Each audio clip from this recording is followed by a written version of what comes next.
Radio Sucesos 101.7 FM presenta su noticiero Sucesos con Milton Pérez y Verónica Larrea. Un periodismo libre para una democracia plena. Los hechos y las opiniones de los sucesos que marcan nuestro tiempo.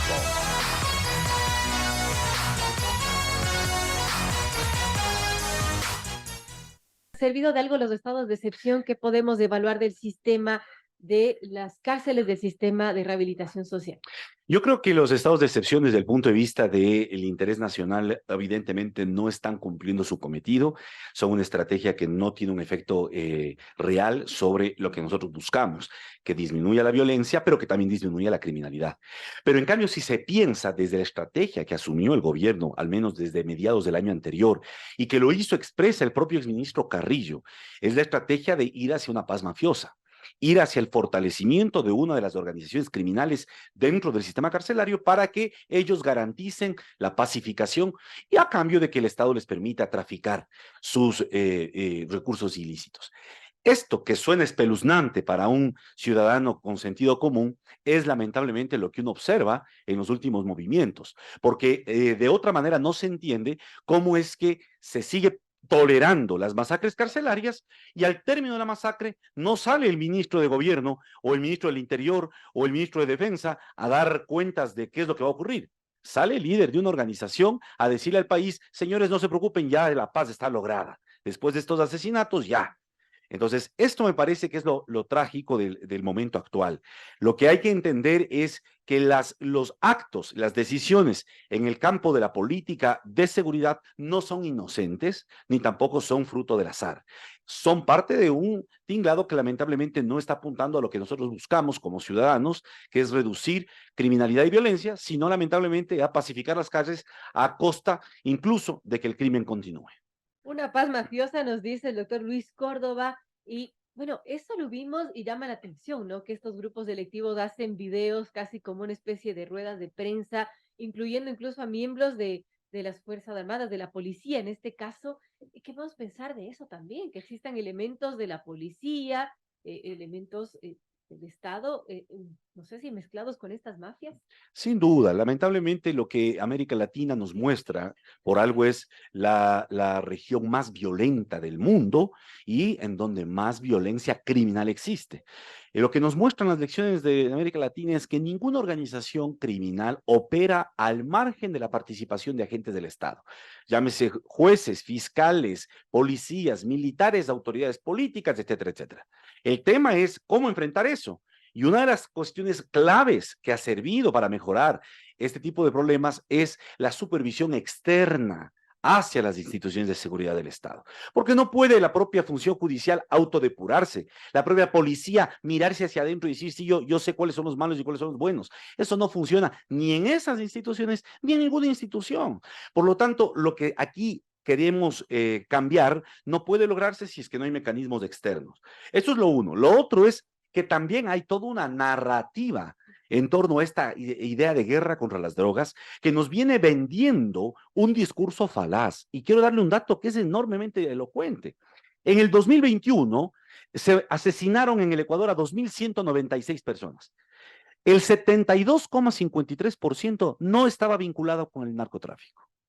Entonces, ¿a quién? ¿A quién se les mató? Y en el 2023, en el primer semestre de este año, se han asesinado a 3.568 personas. El 79% no tiene ni siquiera antecedentes penales. Casi 8 de cada 10 asesinados en las calles del país durante este 2023 no tienen antecedentes penales. ¿Qué nos quiere decir eso? Que se está matando a otra gente, que el relato, el discurso de la policía y del Estado de que se les está matando a los criminales, de que son enfrentamientos, de que son ajustes de cuentas, eso no cuadra con lo que dicen los datos que ellos mismos nos proveen. Ahí hay un problema grave. ¿Cuál es el problema grave? La estrategia militarista con la que se está interviniendo. Y quiero dar este dato para que se den cuenta de cuál es el ejemplo. En el 2022, Esmeraldas, en el 2021, solo el cantón Esmeraldas, en el 2021 tuvo una tasa de homicidios de 31 homicidios por cada 100.000 habitantes. En el 2022 subió a 139 homicidios por cada 100.000 habitantes. Es decir, en el 2022 el Cantón Esmeraldas se convirtió en la tercera ciudad más violenta del planeta Tierra, no solo del Ecuador. ¿Qué pasó en el 2022 que produjo este salto? No sabemos, pero lo que sí podemos saber y lo que existe es que en el 2022 se constituye y empieza a operar la Fuerza de Tarea Conjunta de Fuerzas Armadas en Esmeraldas. La presencia militar en el Ecuador, en México, en Colombia, en Centroamérica, en Brasil, la presencia militar catapulta y dispara las espirales de violencia. Y no solo eso, sino que a medida que el Estado interviene con mayor poder de fuego, lo que hace es también desarrollar una carrera armamentística con las organizaciones criminales. Esto es en lo que nos están metiendo de forma irresponsable por no querer aprender de las lecciones de la región y por no querer también asumir con autocrítica las corresponsabilidades. Ahora, Luis, ¿qué podemos decir de lo que está pasando? Porque, bueno, uno dice, está bien que ingresen los militares, está bien que se ponga el orden, pero si esto genera más violencia, entonces, ¿cuál es el camino? Lo que ocurre es que la violencia tiene dos efectos. El primer efecto es el efecto psicológico, el efecto de poder. La visibilización de la violencia es un ritual de poder por parte de las organizaciones criminales. Y el otro efecto es precisamente un regulador de los mercados ilícitos. La violencia, como no hay un Estado, no hay Estado de Derecho en el mundo del AMPA, el único mecanismo de regulación es la violencia. Entonces, estos dos elementos lo que nos llevan a pensar es qué es lo que permite que exista ese mercado y qué es lo que permite que tengan poder como para cooptar, comprar guardias, comprar policías militares, comprar armas y permitir que ingresen a las cárceles. ¿Qué les permite ese flujo de dinero sucio? Entonces la respuesta es, ¿queremos enfrentar la violencia criminal? Lo primero que hay que hacer es cortar los flujos de dinero sucio que alimentan a estas estructuras dentro de las cárceles, pero también fuera. Y ahí el rol de quienes debe fundamentalmente fortalecerse. El rol primero de la unidad de análisis financiero y económico, pues. ¿Cómo es posible que el gobierno en el presupuesto del 2022 a la UAFE le asigna como presupuesto de inversión $49,000? Cuando la UAFE no llega ni a 20 analistas para mapear todo el sistema financiero ecuatoriano. Mientras a la policía le ofrece 30,000 nuevos policías, a la UAFE no le ofrece ni uno. Y en el 2023, en el presupuesto general del Estado, se le asigna $0 como presupuesto de inversión.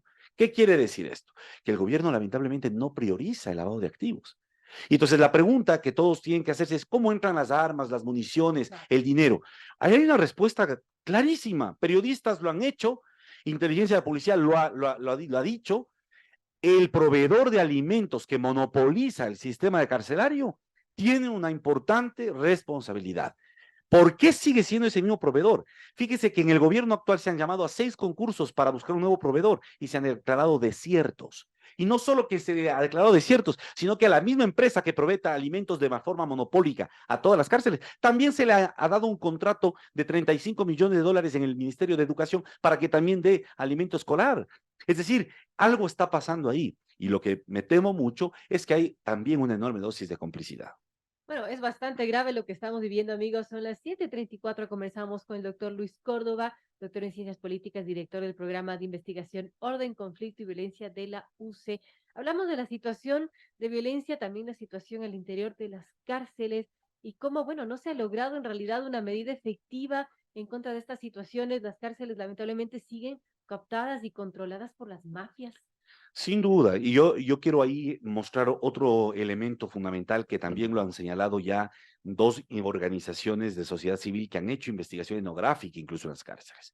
Una de las razones fundamentales para que se produzca esta violencia dentro de las cárceles, para que existan prebendas, privilegios hacia ciertos grupos y ciertos privados de libertad, es la forma como el gobierno a través de la policía ha intervenido para generar inteligencia antinarcóticos. Entonces, la policía antinarcóticos, a cambio de que ciertos miembros de las cárceles les brinden información sobre lo que ocurre en las calles, les permiten y les toleran tener su celular. Por eso no operan los inhibidores, pues si eso no es ciencia, eso es algo que ha existido siempre. Pero ¿por qué no funciona? Porque si pusieran inhibidores, no podría la propia policía comunicarse con sus fuentes que les dan la información de dónde detener droga o desarticular a organizaciones. Entonces, la forma en cómo está construida, diseñada, la inteligencia penitenciaria y la inteligencia antinarcóticos es uno de los principales catapultores de este problema de violencia y de fortalecimiento de las pandillas internas. Este es un primer elemento. Y el segundo elemento es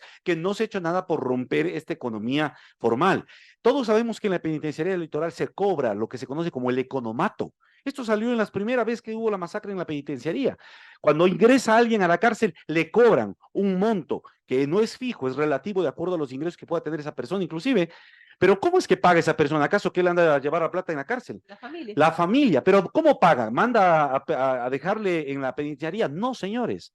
Todos han dicho, la familia del PPL tiene que pagar a través del sistema financiero, pues, a través del sistema cooperativo.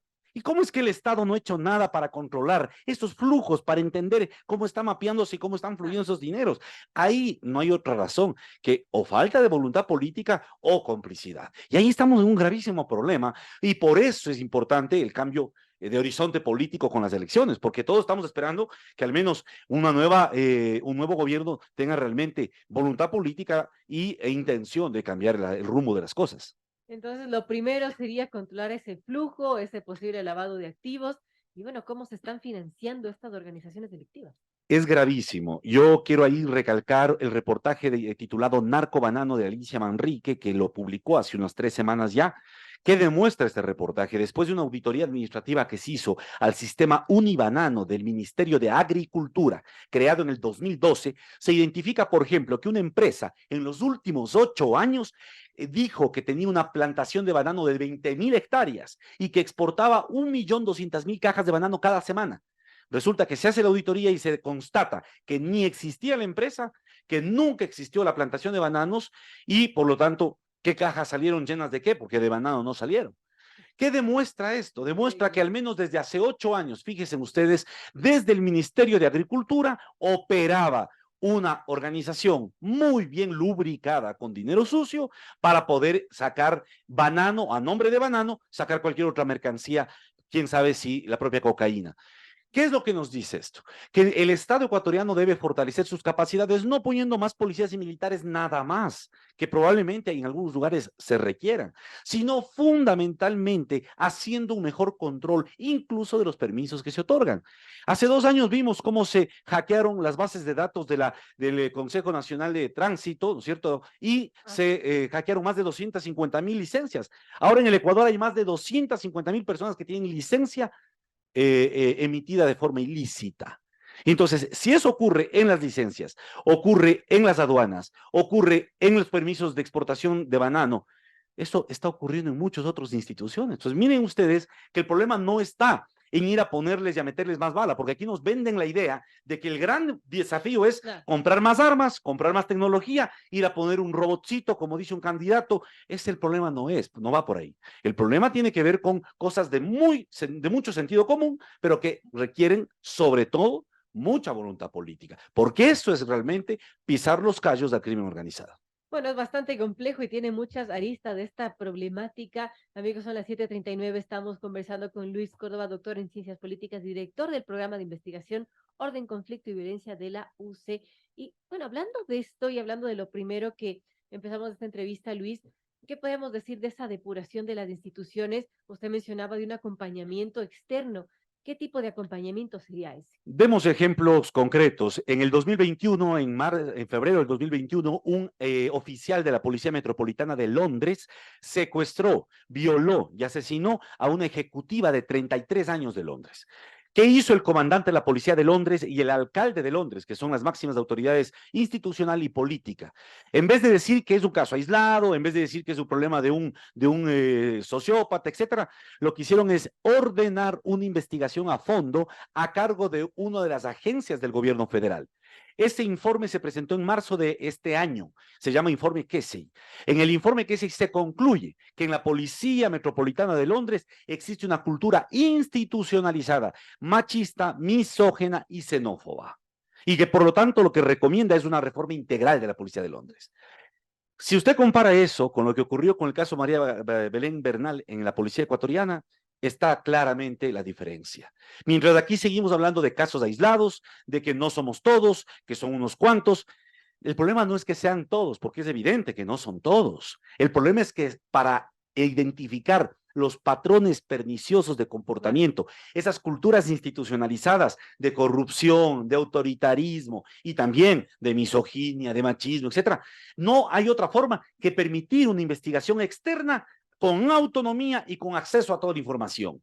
para poder realmente hacer la corrección. Entonces, en el Ecuador eso no se ha querido hacer. El gobierno lo que ha hecho más bien es delegarle la capacidad de decidir sobre materia de seguridad a los generales. Y por eso tenemos generales de Fuerzas Armadas, generales de policía, dirigiendo todo y ahora hasta de candidatos. Entonces, el problema no pasa por ahí. Un orden democrático tiene mecanismos institucionales de pesos y contrapesos. Y un contrapeso al poder armado debe ser precisamente el poder civil. Por eso lo elemental es que los ministros, los subsecretarios y la principal jerarquía de los ministerios del Interior y de Defensa estén a cargo de gente profesional, sin duda, pero gente civil, que tenga la distancia suficiente de la institución para poder controlar. Y quiero dar un dato ahí real.